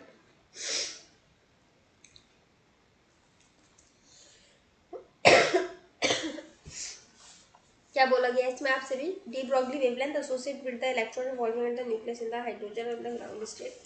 Okay, ये क्वेश्चन नंबर 41 शायद मैं आपको पहले होमवर्क में दे चुकी हूँ, या शायद नहीं, पता नहीं। चलिए, तो इस क्वेश्चन को करने का ट्राई करते हैं। देखिए, आपसे क्वेश्चन में कहा क्या क्या कहा गया है कि आपको डी ब्रॉगली वेवलेंथ बतानी है किसकी, एक इलेक्ट्रॉन की। कब, electron of the hydrogen atom, obviously बात है हाइड्रोजन का ही आपका लेवल रहता है, हीलियम बेरिलियम बोरोन पर नहीं जाएंगे, आपके लेवल में सिर्फ हाइड्रोजन ही है, ठीक है। हाइड्रोजन एटम की कब, जब वो अपने ग्राउंड लेवल पर है, ठीक है। अब इस एक वर्ड से, ये जो दो वर्ड्स का एक बना है ना, इससे हमें क्या पता चलता है, इससे हमें पता चलती है एनर्जी, जो क्वेश्चन में गिवन नहीं है। लेकिन कैसे पता चलेगी, हमारा हाइड्रोजन एटम है, इलेक्ट्रॉन रिवॉल्व कर रहा है, ग्राउंड स्टेट पर रिवॉल्व कर रहा है। इसमें मैंने एनर्जी निकालने का आपको एटॉमिक स्ट्रक्चर में पढ़ाया था, और वहाँ मैंने आपको बताया था कि ये आपकी जो एनर्जी आती है ये कितनी होती है, आपकी 13.6 इलेक्ट्रॉन वोल्ट होती है। ये मैंने पढ़ाया था आपको। अब देखिए, अब एक तरीका है आपके पास कि आप इसको ऐसे सॉल्व कर सकते हैं, वेवलेंथ इक्वल्स टू h/√2me। मगर अब ये फॉर्मूला यूज करता है कौन, इस फॉर्मूले को यूज करते हैं ऑर्डिनरी पीपल्स। हम लोग कौन है, हमें स्मार्ट लोग, हमें स्मार्ट पीपल्स, हम कौन सा फॉर्मूला यूज़ करेंगे? हम फॉर्मूला यूज़ करेंगे lambda equals to 12.27 by under root V. अब आप बोलेंगे मैडम पोटेंशियल थोड़ी गिवन है, एनर्जी गिवन है, लेकिन हमने क्या पढ़ा है? एनर्जी होती है हमारी क्यूवी, इलेक्ट्रॉन के केस में हो गई ईवी। एनर्जी हमें गिवन कितनी है? 13.6 इलेक्ट्रॉन वोल्ट। ई से ई कैंसिल, हमारा पोटेंशियल कितना आ गया? 13.6 वोल्ट। कैसे बच्चे हैं हम लोग? हमें स्मार्ट पीपल्स, तो हम ऐसे सॉल्व करेंगे अंडर रूट 13.6। और सॉल्व इसको कैसे करेंगे? अब आगे सॉल्व तो इसको आप ही लोग करेंगे, मैथ लगाना है सिंपल सा, इसमें तो कुछ है ही नहीं। अब मूव करते हैं अपने नेक्स्ट क्वेश्चन की तरफ। क्वेश्चन नंबर, आगे क्वेश्चन समझ, देखिए दो तरीके हैं इसको करने के। आप इस तरीके से भी जा सकते हैं लॉन्ग वे से, ठीक है, या फिर आप ऐसे भी कर सकते हैं, आपको बस ये पता होना चाहिए। या एक काम आप लोग और कर सकते हैं, इलेक्ट्रॉन के केस में ना आप इनको, इन तीनों को, इन तीन चीज़ को सॉल्व करके लिख लीजिए, और फिर आपका जो आंसर है उसको आप सीधा लैम्डा इक्वल्स टू और जो भी आपका वैल्यू आएगा ऊपर अपॉन में अंडर रूट ई करके लिख सकते हैं, ठीक है। इसको भी सॉल्व करके ना याद लिख लीजिएगा अपने नोट्स में, फिर इसको याद कर लीजिएगा, ये बहुत हेल्पफुल हो जाएगा फिर आपको एग्जाम में, अगर आप ये वाली वैल्यू भी याद कर लेंगे तो। Okay, now moving to the next question, question number 42। And question number 42 में आपसे क्या कहा गया है? अरे ये तो इसमें तो कुछ है ही नहीं। इसे बोला है कि wavelength of a very fast moving electron, जिसमें आपकी जो इलेक्ट्रॉन है वो ऑलमोस्ट ट्रेवल कर रहा है किससे? आपकी स्पीड ऑफ लाइट से। तो देखिए सिंपल क्वेश्चन नहीं है, थोड़ा सा टफ है, एंड ये आपने अभी को मैंने पढ़ाया भी नहीं है। मैंने आपको बोला था ना कुछ एक एडवांस टॉपिक है जो बाद में मैं आपको बताऊंगी, कि उससे रिलेटेड है। इसका आपका करेक्ट ऑप्शन तो होएगा इसका क्वेश्चन ऑप्शन नंबर 4, लेकिन इसको ना सॉल्व करने का एक पूरा डेरिवेशन है, तो मैं जब आपको वो पढ़ाऊंगी ना तभी मैं इस क्वेश्चन को सिखाऊंगी, वरना भी आधा अधूरा होगा, पूरा तो नहीं करा पाऊंगी ना, तो फिर वो आपका छूट जाएगा, तो इसको मैं तभी करवाऊंगी। क्वेश्चन नंबर, इसका आंसर 4 ही है। तो हम चलते हैं क्वेश्चन नंबर 43 की तरफ, जिसमें आपसे पूछा गया है कि which experiment explains the wave nature of the electron. इसका आपसे क्वेश्चन है कि हमारा वेव नेचर जो है इलेक्ट्रॉन का जो वेव नेचर है वो किससे एक्सप्लेन होता है? तो ये होता है आपका डेविसन जर्मर एक्सपेरिमेंट। ये क्वेश्चन आपसे शायद 2018 के एग्जाम में पूछा भी गया है, या अगर ये क्वेश्चन नहीं पूछा है तो ये ऑप्शंस में था आपका, कुछ इस तरह से था, मगर ये चीज़ का ना 2018 वाले शिफ्ट 2 में या शिफ्ट 1 में इस ये वाला क्वेश्चन आपसे पूछा गया है, डेविसन जर्मर एक्सपेरिमेंट से रिलेटेड क्वेश्चन। ओके,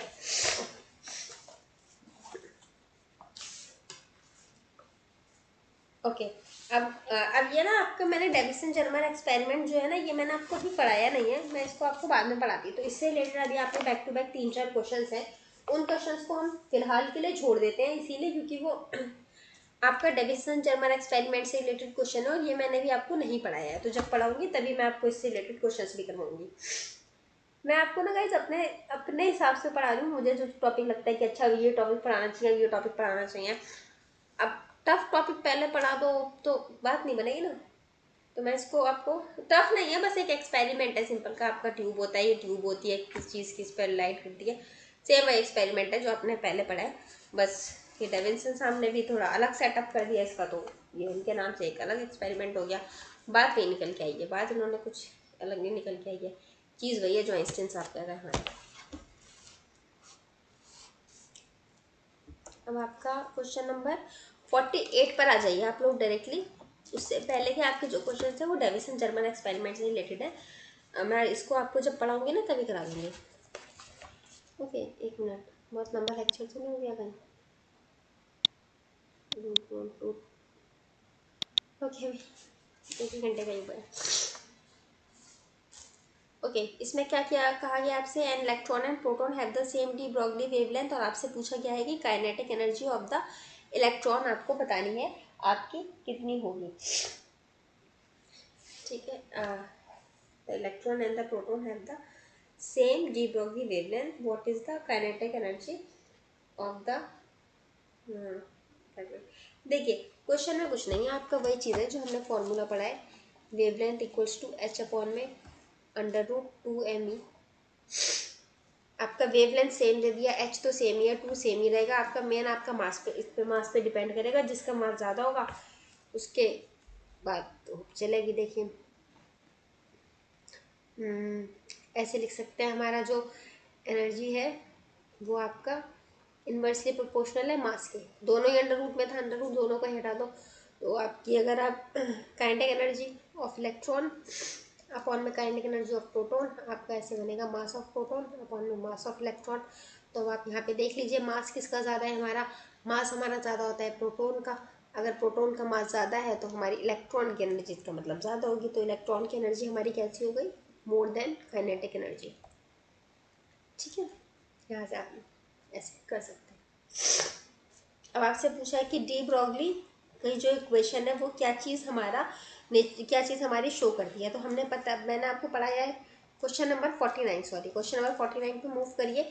इसमें आपसे पूछा गया है कि जो हमारी डी ब्रॉगली वेवलेंथ है ये क्या चीज़ शो करती है। तो डी ब्रॉगली वेवलेंथ हमारा शो करता है क्या, dual nature of wave.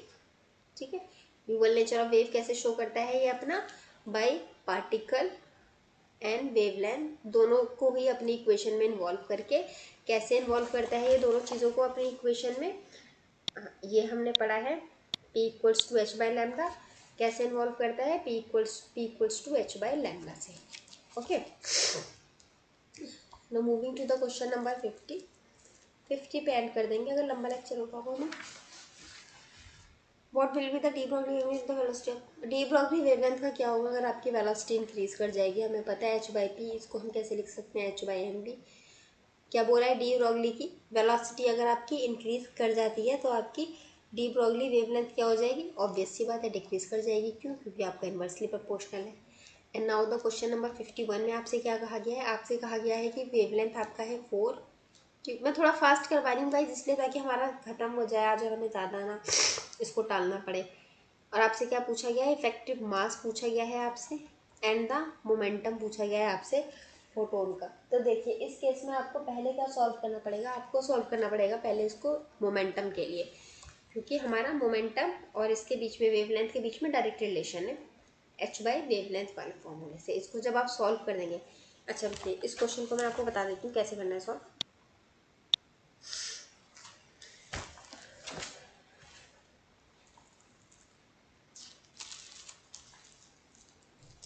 Question number 51, इसमें आपसे क्या बोला है, हमें वेवलेंथ दिया है 4400 आर्मस्ट्रॉन्ग, आपसे पूछा है मोमेंटम एंड इफेक्टिव मास। ठीक है, हम पहले क्या निकालेंगे, मोमेंटम। क्यों, क्योंकि हमें पता है हमारा वेवलेंथ से मोमेंटम डायरेक्टली रिलेट करता है इस फॉर्मूले से। अब इसमें आप वैल्यू पुट कर देंगे,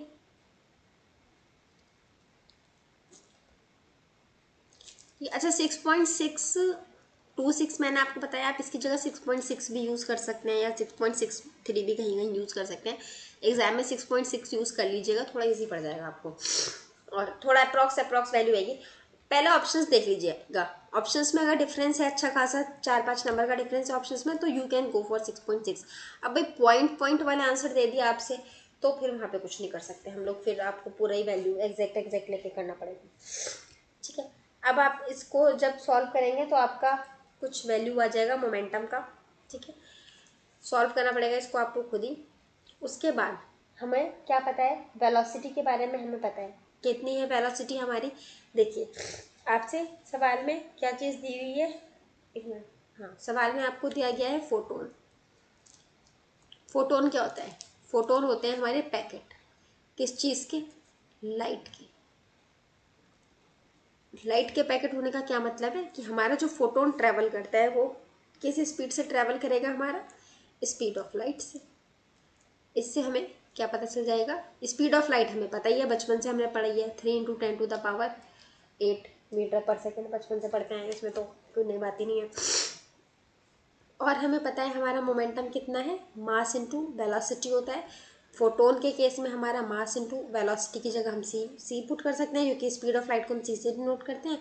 एंड अब इसका यूज़ करके आप क्या लिख सकते हैं, यहाँ से मास निकालने का फॉर्मूला P/c। एंड ये जो वैल्यू आई है आपकी, इसे रखिएगा यहाँ ऊपर और अपॉन में 3 × 10⁸ and then solve it and you will get the answer. Okay, और इसको सॉल्व करना है और आंसर जो भी आएगा मुझे कमेंट बॉक्स में बताना सारे। एंड हाँ यस, कमेंट बॉक्स में बताइएगा, चाहे तो यूट्यूब के डिस्कशन ग्रुप में बताइएगा, जहाँ भी आप आंसर बताएंगे प्लीज़ क्वेश्चन नंबर लिखिएगा और उसके साथ उसका आंसर लिखिएगा। अदरवाइज तो फिर ना मैं कंफ्यूज हो जाऊँगी किसका आंसर क्या है, किसका आंसर क्या है। ये होगा, मैं खुद भी इनको सॉल्व करके कहीं लिख लूँगी पहले, फिर जब आप ऑप्शंस दे देंगे तो मैं आपको जब आप लोग आंसर दे देंगे क्वेश्चन नंबर के साथ, तो मैं नेक्स्ट वीडियो में सारे क्वेश्चंस के आंसर्स आपको बता दूंगी ताकि आप अपने चेक कर सकें। तो अगर आप लोग आंसर ना भी देना तो प्लीज़ एक काम मेरे लिए इतना कर दीजिएगा, जो जो मैं ऑप्शंस आपको छोड़ रही हूँ सॉल्व करने के लिए ना, प्लीज़ उनको लिख लीजिएगा। अदरवाइज मतलब मुझे बस वो ऑप्शंस नंबर बता दीजिएगा आप जब आप वीडियो देखेंगे। अदरवाइज तो ना फिर मैं कंफ्यूज हो जाऊँगी कि कौन सा मैंने छोड़ा था कौन सा नहीं छोड़ा था। Okay, next is question number 52 का सिंपल सा क्वेश्चन है। आपसे पूछा गया है फोटोन के लिए कौन सी बात सही है। देखिए जब हम बात कर, अब आप देखिए इसमें फॉर्मूला देखिए आपका क्वेश्चन फॉर्मूला जो है क्वेश्चन नंबर 52 में ऑप्शन नंबर 4 आपका गलत है, आपको पता है, क्योंकि एनर्जी इक्वल्स टू mc² होता है। प्लस आपका ये वाला जो है मोमेंटम के साथ जो रिलेट किया हुआ है ये भी गलत है, ऐसे नहीं रिलेट होता है, √2m करके वो रिलेट होता है। ठीक है, अब आपका जो है ऑप्शन नंबर 1 एंड आपका ऑप्शन नंबर 2 ये दोनों ही आपके सही हैं। अब आपको बताना है इनमें से सही कौन सा है। अब देखिए मैं जब आपको ये चैप्टर पढ़ा रही थी तब मैंने बताया था कि जब हम बात करते हैं फोटोन की तो उसके पास आपका वेव नेचर भी होता है, इसीलिए हम इस केस में जो फॉर्मूला लेते हैं वो hc/λ लेते हैं, ना कि एनर्जी को ½ mv² हम नहीं लिखते हैं, हम hc/λ यूज करते हैं फोटोन के केस में। ओके, अब उसके बाद नेक्स्ट क्वेश्चन नंबर 53 पे जब आप जाएंगे तो क्वेश्चन नंबर 53 में क्या पूछा गया है आपसे, काइनेटिक एनर्जी पूछी गई है। द करेक्ट काइनेटिक एनर्जी आपकी ई है तो आपसे डी ब्रॉगली वेवलेंथ पूछी गई है। कितनी बार तो हमने सॉल्व कर लिया, अब तो रट गया होगा, √2m। ठीक है, this is the correct option आपका question option number 1। Moving toward the next question number 54। देखिए थोड़ा सा लंबा हो जाएगा वीडियो, लेकिन I will try to solve the questions ना सारे, अदरवाइज तो फिर चलता रहता है। आपसे डी ब्रॉगली वेवलेंथ पूछी गई है इलेक्ट्रॉन की in the first Bohr orbit. जो पहला बोहर ऑर्बिट होगा उसमें आपसे डी ब्रॉगली वेवलेंथ पूछी गई है। देखिए इसको आपको पहले तो आप ये बताइए, जो फर्स्ट ऑर्बिट होता है, फर्स्ट ऑर्बिट जो होता है बोहर्स ऑर्बिट, वो आप कैसे मतलब वेवलेंथ एंड बोहर्स ऑर्बिट का क्या फॉर्मूला क्या होता है इसका रिलेशन का। देखिए क्या होता है हमारा फॉर्मूला, ये आपने 11th-12th में पढ़ा होगा, n lambda n times of lambda equals to 2πr। And इस फॉर्मूले को ना अपना नोट कर लीजिएगा, relation between wavelength and orbit. ठीक है, आर हो गया आपका ऑर्बिट का रेडियस, ये है आपका ऑर्बिट, ये है आपका ऑर्बिट, तो this is R is the radius अगर आपका फर्स्ट ऑर्बिट है। सेकेंड ऑर्बिट है तो this is the R. Okay, and N is the आपका नंबर ऑफ ऑर्बिट। तो आपसे अगर बात करी गई है क्या फर्स्ट ऑर्बिट की क्वेश्चन में, तो n इक्वल्स टू 1 हो गया, n इक्वल्स टू 1 हो गया तो लैम्डा आ गया 2πr। अब देखिए 2πr हमारा क्या होता है, एक कंप्लीट सर्कल होता है कंप्लीट सर्कल। अब इसके हम ऑप्शन पढ़ लेते हैं हमारा क्या सेटिस्फाई करता है। Equal to the circumference of the first orbit equal to twice of the circumference of the first orbit. और पढ़ने की जरूरत ही नहीं है, देखिए equal to circumference of the first orbit दे दिया तो हमें पता है ये हमारा, अगर ये फर्स्ट ऑर्बिट है, ये हमारा ये बीच में सेंटर है, ये हमारा फर्स्ट ऑर्बिट है डिस्टेंस r पर, तो इसका ये जो सर्कमफ्रेंस है क्या होगा, इसका सर्कमफ्रेंस हमारा 2πr होगा और वेवलेंथ भी हमारा इतना ही आया है। ओके, तो आगे समझ में वाला क्वेश्चन भी आपको कुछ टफ नहीं है इसमें भी। अब क्वेश्चन नंबर हम कौन से पे चलते हैं, क्वेश्चन नंबर 55 पे। क्वेश्चन नंबर 55 में आपसे क्या कहा गया है, A given particle are moving with the same velocity, then the maximum de Broglie wavelength is for। Again ये आपका वेवलेंथ वाला क्वेश्चन आ गया एंड फॉर्मूला हमें पता है h/p, इसको हम लिख सकते हैं h/mv। क्या बोल दिया, वेलोसिटी सेम है, ये सेम होता है, तो किस पर डिपेंड करेगा, डायरेक्टली हमारा मास के ऊपर। ठीक है, मास हमारा किसका सबसे कम होगा, उसी की हमारी वेवलेंथ ज़्यादा होगी। तो मास हमारा सबसे कम, देखिए इन सब में क्या होगा, क्वेश्चन नंबर 55 के हिसाब से आप देखिए हमारा मास सबसे कम किसका होगा, सॉरी हमें क्या निकालना है, मैक्सिमम बतानी है डी ब्रोगली वेवलेंथ। तो मास इसका आई गेस सबसे कम प्रोटॉन न्यूट्रॉन का होगा, क्या किसका होगा मास सबसे कम। ओके गाइस, ये क्वेश्चन मैं आपको देख के बताऊंगी, क्योंकि मास का ना मैं आपको फिर ये मास वाले वेवलेंथ वाले क्वेश्चन एक बार ना देख के बताऊंगी, क्योंकि एग्जैक्ट इसका कितना मास होता है वो मुझे भी याद नहीं है, टू बी वेरी ऑनेस्ट। बहुत टाइम हो गया है पढ़े हुए ये सब चीज़ें, किसका मास कितना होता है। पिछला वाला क्वेश्चन भी मैंने अंदाजे से सॉल्व किया था, तो इसका मैं ना देख के आपको चेक करके तब बताऊंगी क्वेश्चन नंबर 55 का। क्वेश्चन नंबर 56, क्वेश्चन नंबर 56 में आपसे क्या कहा गया है कि एक प्रोटॉन है, ठीक है, वो 1240 टाइम्स हैवियर है। हैवी है आपका किसका, इलेक्ट्रॉन के, मतलब आपका प्रोटॉन का जो मास है वो 1840 ज़्यादा है इलेक्ट्रॉन से। चलिए, ये तो एक चीज़ हमें यहीं से पता चल गई कि हमारे इलेक्ट्रॉन का मास कम होता है, प्रोटॉन का ज़्यादा होता है। जब हमने एक्सीलरेट करा by a potential difference of 1 kilovolt, its energy will be. जब हमने इस प्रोटॉन को एक्सीलरेट किया कितने से, 1 किलोवोल्ट की काइनेटिक एनर्जी से, 1 किलोवोल्ट की पोटेंशियल डिफरेंस से, तो इसकी काइनेटिक एनर्जी क्या होगी।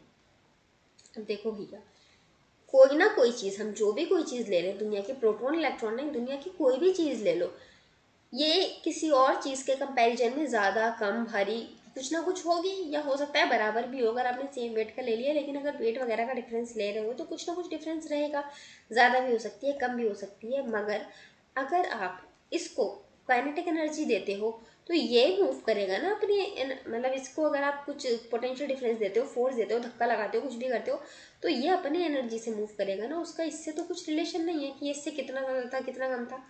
अगर एक यहाँ पे अलमारी रखी है और एक ये टेबल रखी है, आपने इस अलमारी को, आपने इस टेबल को धक्का मारा, इस टेबल के अलमारी के मुकाबले में ये जो टेबल थी 1240 टाइम ज़्यादा हैवी थी, ठीक है, आपने इस टेबल को धक्का मारा, तो ऐसा थोड़ी है आपने इसको अगर 10 न्यूटन के फोर्स आपने इसके ऊपर लगाया है तो फिर ये आपका इसी हिसाब से आगे मूव कर जाएगा, आपने जितना फोर्स लगाया है। इस अलमारी के वेट से इस पर थोड़ी ना कुछ फर्क पड़ने वाला है। तो सिमिलरली अगर आपने प्रोटॉन को 1 किलोवोल्ट पोटेंशियल डिफरेंस दिया है, तो ये आपका 1 किलो इलेक्ट्रॉन वोल्ट की काइनेटिक एनर्जी प्रोड्यूस कर लेगा। इस पे इलेक्ट्रॉन से थोड़ी कोई फर्क पड़ेगा आके, इलेक्ट्रॉन से क्या फर्क पड़ेगा, आपने टेबल मूव कराई, टेबल मूव कर जाए क्योंकि अलमारी से, चाहे वो कितनी भी हल्की हो कितनी भी भारी, उससे कोई मतलब थोड़ी है, ठीक है। So this is just to confuse the peoples, इस तरह से आता है। Now question number 57, the electron and proton propagate with the same wavelength when they have the same. Okay, क्या बोला गया है आपसे कि आपका इलेक्ट्रॉन एंड प्रोटॉन है, उसका क्या है, आपकी वेवलेंथ दोनों की सेम है, तो इसमें और क्या चीज़ आपकी सेम हो सकती है। तो देखिए वेवलेंथ हमारा क्या होता है, h by angular momentum. h तो कांस्टेंट ही है हमारा, और हमसे क्या कह दिया गया है कि हमसे ये वेवलेंथ हमारी सेम है, तो इसका मतलब हमारा मोमेंटम सेम हो जाएगा। अब अगर इसको एनर्जी से रिलेट करोगे तो आएगा hc/λ, ठीक है। जब हमने यहाँ पर आपका कंपेयर किया तो hc तो आपका स्पीड ऑफ लाइट हो गया, h भी आपका कांस्टेंट हो गया, तो आपका इससे भी क्या आप ले सकते हो क्या, एक सेकेंड, 57 का electron and proton, photon, okay photon, sorry here the question is proton पढ़ लिया था मैंने गलती से पहले, दिस इज फोटोन। फोटोन की जब आप बात करते हैं तो फोटोन का सी होता है 3 × 10⁸, लेकिन अगर आप इलेक्ट्रॉन की बात करेंगे तो यहाँ पर फिर चीज़ें बदल जाएंगी, ओके। इसीलिए हमारा इसका मोमेंटम में सेम होता है। जब आप इलेक्ट्रॉन के केस में चले आते हैं तो वहाँ पर वेवलेंथ के साथ आपकी इक्वेशन जो डी ब्रॉगली वेवलेंथ की बन जाती है वो √2m ही करके आ जाती है, ठीक। Moving to the next question, de Broglie wavelength of the electron in the second orbit. Second orbit में आपका जो डी ब्रॉगली वेवलेंथ है 10⁻⁹ मीटर दिया हुआ है। आपसे क्या पूछा है, सरकमफ्रेंस ऑफ द ऑर्बिट का बताना है। हमने क्या पढ़ा है अभी formula, n λ = 2πr, 2πr is the circumference. हमसे क्या बोला गया है, सेकंड ऑर्बिट है और कितना वेवलेंथ है 10⁻⁹ मीटर। देखिए option number 2 is the correct option. सिर्फ वैल्यू पुट करके आंसर निकल आया, आपको फॉर्मूला पता होना चाहिए था। एक फॉर्मूले से आंसर आ गया। अब नाउ क्वेश्चन नंबर 59। ए मास हाँ, सिंपल सा क्वेश्चन है यार, उसको मास को हाफ कर दिया है तो ब्रॉगली वेवलेंथ पे क्या फ़र्क पड़ेगा। नॉर्मल से जो हम अभी तक पढ़े हैं फॉर्मूले, उस चीज़ के हिसाब से आप उसको सॉल्व कर लीजिए। एच बाई एम बी, ये लेमडा एच बाई पी की जगह एम बी लिख दिया, ठीक है। इसमें इसको हाफ कर दिया तो ये आपका क्या हो जाएगा, ये increase by double, increase by factor more than, एक मिनट, इसमें आपका मोर देन का फ़र्क पड़ेगा गाइस। पता है क्यों? क्योंकि इसमें आपसे, सॉरी, मैं इसमें आपसे क्या बोला गया है कि मास और ये वेलोसिटी दोनों आपकी हाफ हुई है, तो इसका मतलब ये भी टू, ये भी टू, दोनों का मल्टीप्लाई 4 आ गया, तो ये आपका 4 टाइम्स इंक्रीज कर जाएगा। ओके, तो मोर देन 2 हो गया। पहले मैंने सिर्फ एक मास पे ध्यान दिया था, वेलोसिटी देख लेंगे। Now question number 60। Question number 60 में आपसे क्या कहा गया है, ये तो हम कर चुके हैं यार, कितनी बार करेंगे सेम क्वेश्चन को, पहले कर चुके हैं ना वो। आपसे क्या कहा गया है, पोटेंशियल के केस में हमें पता है फॉर्मूला होता है H/√2mQV। बस इसको सॉल्व कर लेना, आराम से हो जाएगा इसको। नेक्स्ट क्वेश्चन इज अगेन आपका रिलेशनशिप बिटवीन द, अगेन आपका वो नेक्स्ट क्वेश्चन जो है ना वो अगेन आपका मास एंड वेवलेंथ के रिलेशनशिप पे बेस्ड है। अब अल्फा, फोटोन एंड इलेक्ट्रॉन, इसका तो मैंने आपको बताया था, मास आपका सबसे ज़्यादा अल्फा का, उससे कम प्रोटॉन का और सबसे कम इलेक्ट्रॉन का, ये तो सही है। मैं बीटा में कंफ्यूज हो रही हूँ, बीटा का ज़्यादा रहेगा क्या, क्या रहेगा केस आपका। Now moving to the next question, question number 62। De Broglie wavelength पूछी गई है हमसे कब, जब हमारा, हमें पता है काइनेटिक एनर्जी कितना है, 120 इलेक्ट्रॉन वोल्ट है, और आपसे ये किसकी पूछी गई है, इलेक्ट्रॉन की पूछी गई है। अब इस क्वेश्चन में एक दो मेथड है हमारे पास सॉल्व करने के, एक है हमारा एक्स्ट्रा ऑर्डिनरी मेथड वाला और एक है हमारा सिंपल मेथड, मतलब ऑर्डिनरी मेथड, और एक है आपका स्मार्ट मेथड। तो अब आपकी कॉल है, आप कैसे सॉल्व करते हैं। देखिए इसमें आपको बार बार ना पोटेंशियल निकालने का नीड नहीं है, क्योंकि हमें पता है ई और ई इधर कट जाएगा और आपका जो पोटेंशियल आएगा वो आपका इतना ही आएगा 120, बस यूनिट बदल जाएगी। फॉर्मूला हमें पता ही है, √2, बस कर लो सॉल्व, क्या बचा इसमें। इसमें तो कुछ सॉल्व भी ज़्यादा आपको नहीं करना पड़ेगा, ऐसे ही हो जाएगा ये सॉल्व, बिल्कुल सिंपल सा क्वेश्चन है। देखिए 12.27 फ़ोन में 120 है, ये तो ऐसे ही कट जाएगा। वन वन ये 120 पे काटोगे तो ये 120 पे जाएगा, तो करीब 1 से शुरू होगा आंसर आपका। देख लो ऑप्शन में, क्वेश्चन नंबर 4 ऐसे ही, ऑप्शन नंबर 4 ऐसे ही आगे, इसको तो सॉल्व भी करने का नीड नहीं पड़ेगी। No move to the question number, last question हमारा, क्वेश्चन नंबर 63।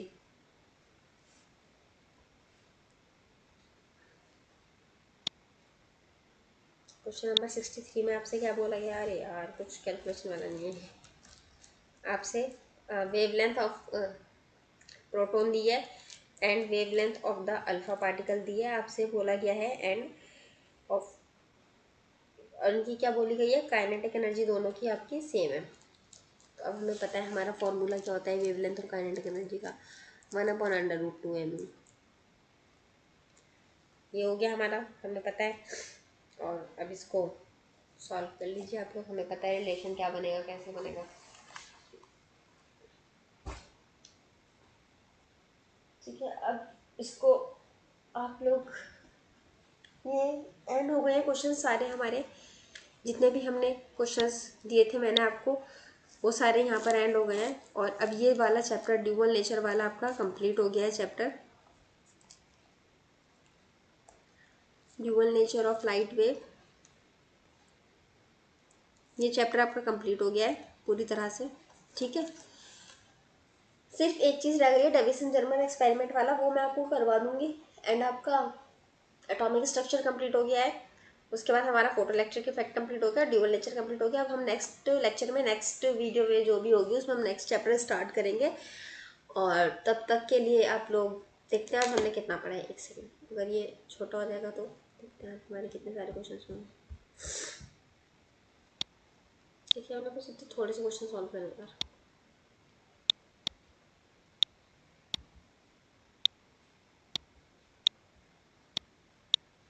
यहाँ से स्टार्ट हुआ है हमारा। स्टार्ट किए थे अपने सॉल्व करना, बस देखो बस थोड़े से सॉल्व किए हैं, बस देखने में लगते हैं ज़्यादा, ख़त्म, इन्हें थोड़े से तो है।